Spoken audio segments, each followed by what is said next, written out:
जब एक गरीब महिला की कुटिया में बरसने लगे सोने के आंवले। आंवला नवमी की कथा।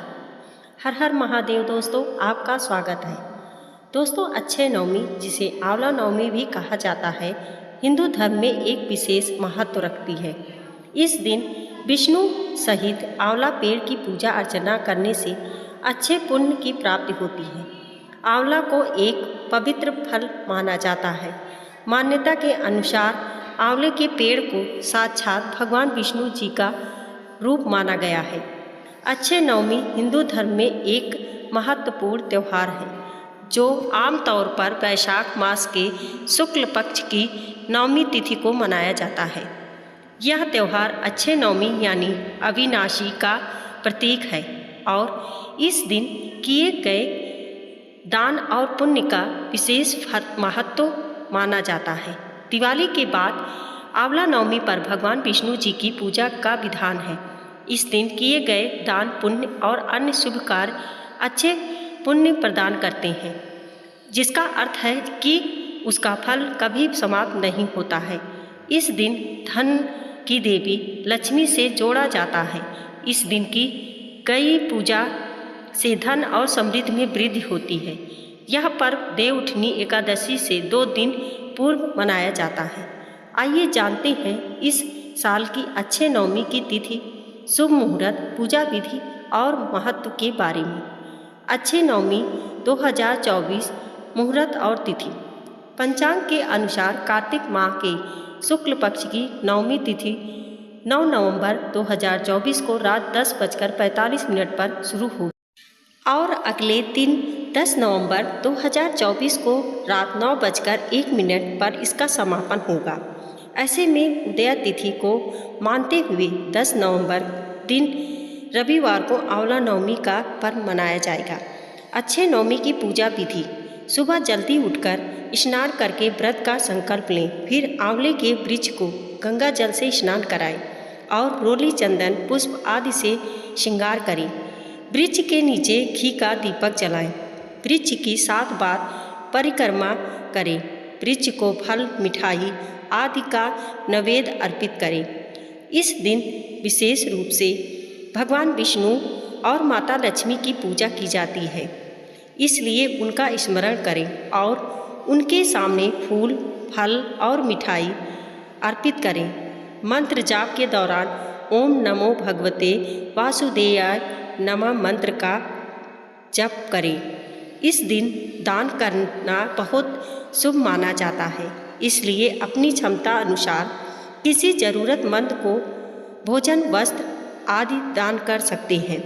शाम को पूजा के बाद सुख, समृद्धि और खुशहाली की प्रार्थना करें और रात व्रत खोलें।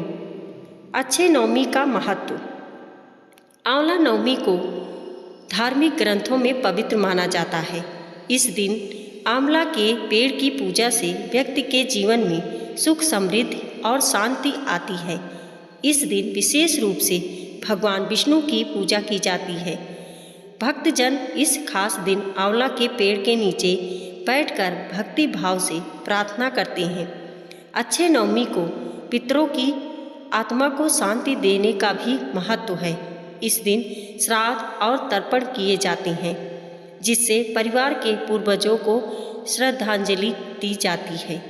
यह दिन नई शुरुआत के लिए भी शुभ माना जाता है।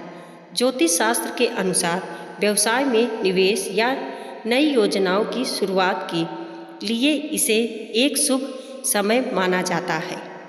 आंवला नवमी की यह पौराणिक कथा आपको कहीं नहीं मिलेगी। आंवला नवमी की यह पौराणिक कथा आपको कहीं नहीं मिलेगी।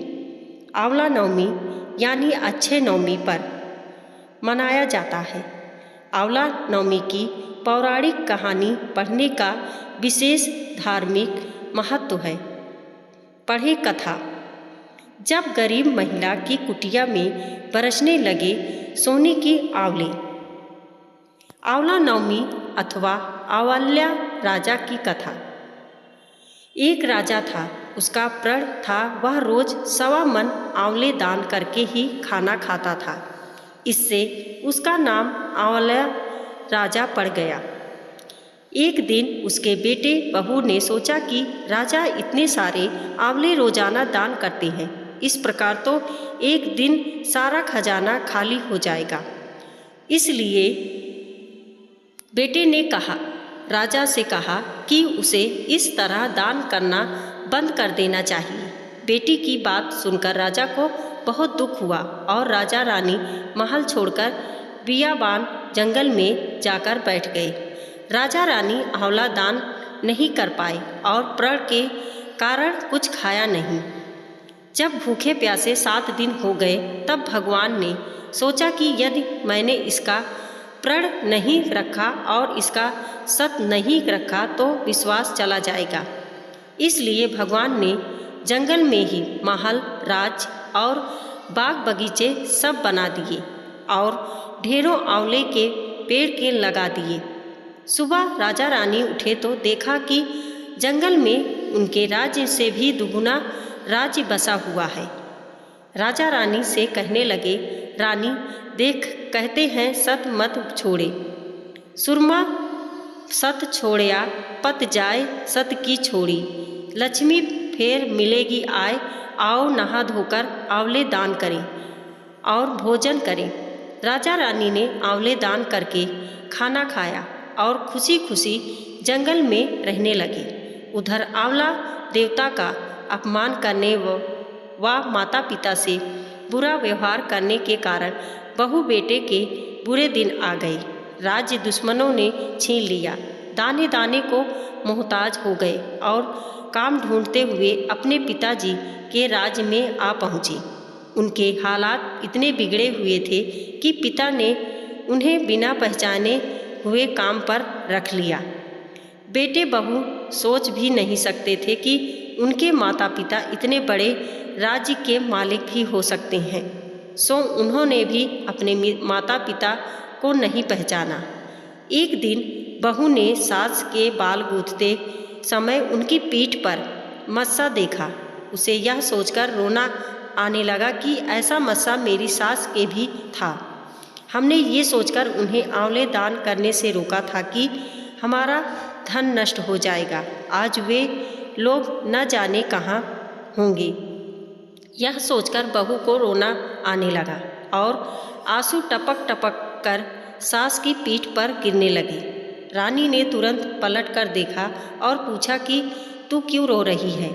उसने बताया, आपकी पीठ जैसा मस्सा मेरी सास की पीठ पर भी था।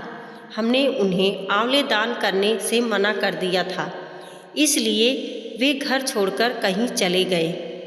तभी रानी ने उन्हें पहचान लिया, सारा हाल पूछा और अपना हाल बताया।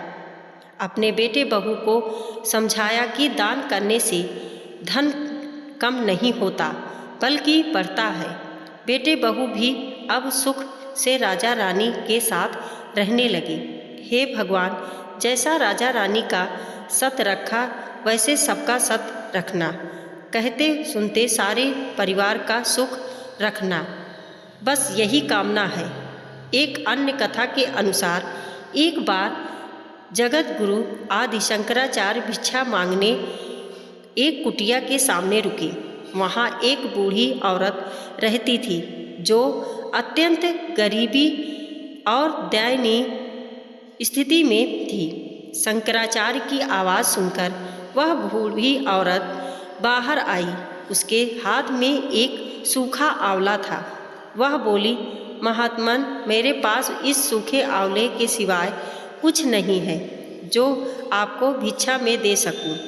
शंकराचार्य को उसकी स्थिति पर दया आ गई और उन्होंने उसी समय उसकी मदद करने का प्रण लिया। उन्होंने अपनी आंखें बंद की और मंत्र रूपी 22 श्लोक बोले। ये 22 श्लोक कनकधारा स्तोत्र के श्लोक थे। इससे प्रसन्न होकर माँ लक्ष्मी ने उन्हें दिव्य दर्शन दिए और कहा कि शंकराचार्य, इस औरत ने अपने पूर्व जन्म में कोई भी वस्तु दान नहीं की। यह अत्यंत कंजूस थी और मजबूरीवश कभी किसी को कुछ देना ही पड़ जाए तो यह बुरे मन से दान करती थी।